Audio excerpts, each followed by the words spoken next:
biggest win of his career still sinking in for young Australian, as is the fact that Chris Froome came up to say congratulations Ben O'Connor on his way to winning Stage 3 of the Tour of the Alps Credit. Tim Waele, Getty Images Ben O'Connor's unexpected victory on Stage 3 of the Tour of the Alps is still sinking in for the young Dimension Data rider, as is the fact that he crossed the line solo ahead of riders that he has mainly only seen on TV at the Tour de France. The 22-year-old took the biggest win of his short pro career in Murano, first following an early attack by Thibaut Pinot with more than 50 kilometers remaining, and then, after that move had been neutralized by Chris Froome on the final descent, jumped clear with 8 kilometers to go to cross the line with 5-second gap.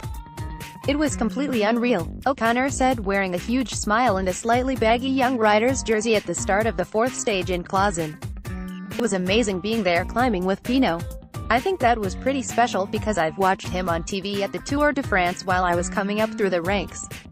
And then Froome came up to me at the end to say congratulations. I am such an unknown that I don't think I've ever spoken to him before. It's unreal. Greater than. When you smell blood, you've got to go for it." Team Sky prepare for aggressive gyro tactics at Tour of the Alps. The result moved O'Connor up to 8th place in the general classification prior to Thursday's stage, still more than 1:30 off the race lead of Pinot, but nearly 3 minutes ahead of teammate Lewis Meintjes, who will lead Dimension Data at the Giro d'Italia in May.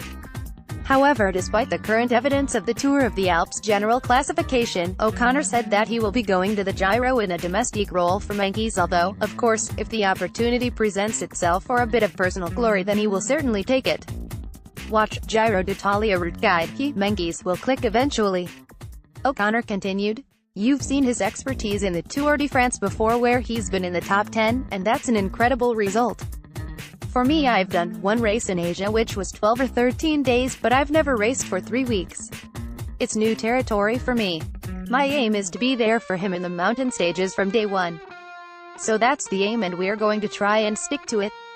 Maybe I'll be able to get something out of it, but I have no big expectations for it." However, in the longer term, the Australian climber does have ambitions to develop into a GC rider, seeing the young rider's jersey which he holds at the Tour of the Alps as the latest step in this journey. Greater than the return of the all-rounder, how riders are becoming more versatile. "For sure I'd love to be a GC rider, but it's so hard. To be consistent every single day is pretty insane, especially for 3 weeks. O'Connor, you always aim for the next little steps, so being in the young rider's jersey is nice little confidence booster to then work on your big GC ambitions. You come to these races and to beat Froome is pretty impossible. I mean, it's not impossible, but to have something like this, the young rider's jersey, is a great thing for young riders to get to that next step of leading the race.